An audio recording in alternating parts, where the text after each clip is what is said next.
Tervetuloa kanavalle. Tällä kanavalla käydään FPL:n näkökulmasta läpi vähän viikonlopun otteluita. Mulla itsellä meni aika kivasti, 88 pistettä johdan omaa miniliigaa, 30 000 sijoitus tällä hetkellä.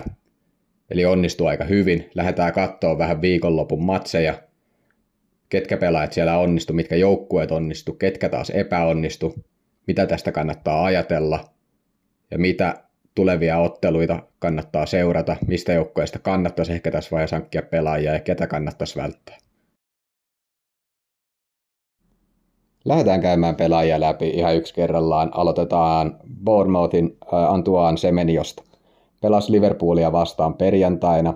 Kävi painaan 2 pönttöä, aina vaikeita Liverpoolia vastaan. Oli todella hyvä haastamaan, hyvällä jalalla liikenteessä. Oli jopa hieman itsekäs esimerkiksi toisessa maalissa. Siinä olisi voinut myös syöttää, lähti itse hakemaan ratkaisua, mikä oli tällä kertaa oikea ratkaisu. Odottama näytti oikein hyvältä, 0,91 maalia oli odottama, teki 2 maalia eli hieman ylitti, mutta tuolla odottamalla tulee tekemään hyviä tehoja. Uskon, että pystyy toistamaan vastaavanlaista odottamaa useassakin pelissä. Bournemouthilla otteluohjelma näyttää kohtuullisen helpolta, että se on esimerkiksi Wolverhamptonia ja Brightonia tulossa vastaan, joita vastaan Semenyo tulee olemaan varmasti hyvä ja isossa roolissa. Seuraavaksi käydään läpi se ennen kautta ehkä eniten puhututtanut kysymys, valitako Erling Haaland vai Mohamed Salah. Käydään läpi Haalandin näkökulmasta. Lauantaina 2 maalia Wolvesia vastaan, maali odottama 2, suoritti odottaman mukaisesti. Haaland tulee kauden oleen uhka kaikkia joukkueita vastaan. Siellä pystytään tekemään 1-2 maalia ihan ketä tahansa vastaan, ja Haaland on tunnettu siitä, että siellä tulee niitä suonenvetopelejä, tulee hattutemppuja. City näyttää vahvemmalta kuin viime kaudella, eli uskon, että Haaland parantaa myös viime kaudesta. City-hankinnat on kaikki ollut myös sellaisia, että ne tukee sitä, että Haaland pystyy tekemään enemmän maaleja. Siellä on luotu pelintekouhkaa, nopeutta, tempokuljettajia haettu keskikentälle. Haaland tulee olemaan kova tällä kaudella. Mo Salah taas sitten hieman pettymys ensimmäisessä ottelussa Bournemouthia vastaan. Teki kuitenkin 1 maalin lisäajalla. Oli aivan varjoissa koko pelin, ihan perinteinen Mo Salah-tilanne, että saattaa olla huono peli, mutta kuitenkin lopussa 1 maali, joka paikkaa koko ottelun FPL:n näkökulmasta. Mä olisin vähän huolissani henkilökohtaisesti, koska Salahi ei saanut luotua juuri mitään. Näytti vähän hitaalta ratkaisupaikoissa, en tarkoita pelinopeudelta, vaan siitä, että kuinka hitaasti teki ratkaisuja. Ei vaikuttanut yhtään niin itsevarmalta kuin mitä perinteisesti Mohamed Salah on ollut. Myös Liverpoolin hankinnat taas päinvastoin kuin Cityllä näyttää siltä, että siellä pyritään enemmänkin jakaa vastuuta kuin tuomaan sisään niitä pelaajia, jotka tukisivat sitä, että Mo Salah pystyy menestymään ja tekee paljon maaleja ja syöttöjä. Se on tuotu Ekitike, Wirtz, Kakpo löytyy nyt ilmeisesti hyvinkin säännöllisesti vasemmalta laidalta, mahdollisesti Isak vielä tulossa remmiin mukaan. Ne tulee jakaan tehoja, joka syö luonnollisesti Mohamed Salahilta tehoja. On aina riski lyödä Mohamed Salahia vastaan, mutta tällä hetkellä mä valitsisin Haalandin ennen Salahia.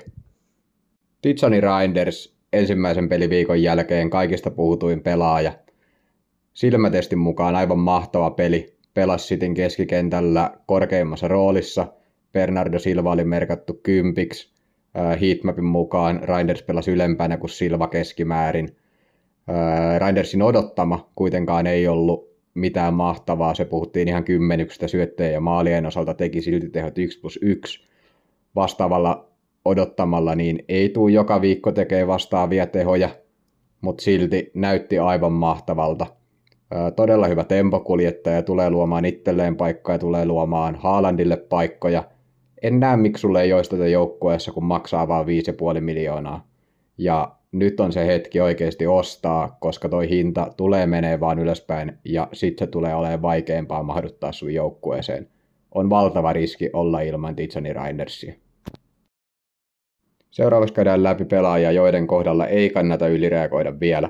Joao Pedro, Chelsea oli huono, Pedro oli huono. Chelsea tulee tekemään maaleja, Joao Pedro tulee olemaan niiden aloittava hyökkääjä.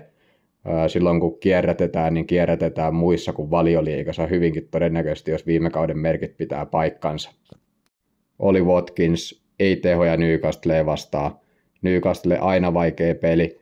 Täytyy tässä kohtaa kuitenkin muistaa, että minkä takia sä oot hommannut Watkinsin. Se ei ole tätä ekaa peliä varten. Et sä odottanut, että se tekee Newcastlea vastaan 2 maalia tai vastaavaa. Villa näytti huonolta. Se tulee parantamaan, ei huolta. Villa on näyttänyt monta kautta, että se kuuluu sinne top 8 jengeihin Valioliigaan. Villalla on helppo otteluohjelma aina viikkoon, ehkä 12 asti. Pidä jengissä, jollei tapahdu jotain loukkaantumista. Mohamed Kudus, mahtava peli Burnleytä vastaan. 2 syöttöä Richarlisonin maaleihin. Näytti todella räjähtävältä ja jännittävältä pelaajalta. Syöttöjä tuli enemmän kuin olisi pitänyt, johtuen ihan siitä, että Richarlison teki taikoja, teki maaleja, mistä ei olisi pitänyt tehdä maaleja. Tulee olemaan tärkeä osa Spursin hyökkäystä. Seuraava peli Cityä vastaan. En ylireagoisi ostamalla tällä hetkellä. Oottaisi, että sieltä tulee vähän helpompia matseja ja näkee, mihin toi Tottenhamin kokoonpano tulee asettumaan. Siellä tulee todennäköisesti 10 paikan hankinta, on huuttu Ese, Savigny, saattaa vaikuttaa peliaikaan ja Tottenhamin yleiseen pelaamiseen. Hugo Ekitike näytti Community Shieldissä hyvältä, näytti Bournemouthia vastaan hyvältä.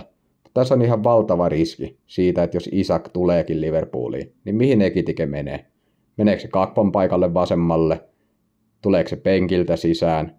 Ei voi tietää. Liverpoolilla muutenkin tehot tulee jakaantumaan hyvin laajalti joukkueen kesken. Ekitike ei tule tekemään joka pelissä tämmöisiä tehoja, mutta tällä hetkellä näyttää hyvältä, mutta en ostaisi, koska siinä on aina riski, että se tulee meneen penkille tai minuutit tippuu. Cole Palmer, Chelsean talismaani. Kaikki tietää, mitä ne tehot on ollut edellisinä kausina. Nyt huono peli Palasea vastaan. Täytyy muistaa, että Palase on ollut myös hyvä. Palmer tulee pelaan 90 minuuttia käytännössä jokaisessa Valioliigapelissä. Se tulee saamaan tehoja. Chelsea tulee parantamaan. Älkää ylireagoiko tässä. Laittakaa kommentteihin, jos jäi joku pelaaja käymättä läpi. Kommentoikaa, jos haluatte, että mä arvioin esimerkiksi teidän vaihtoja, tulevia otteluita, mitä ikinä mä tuotan. Palataan.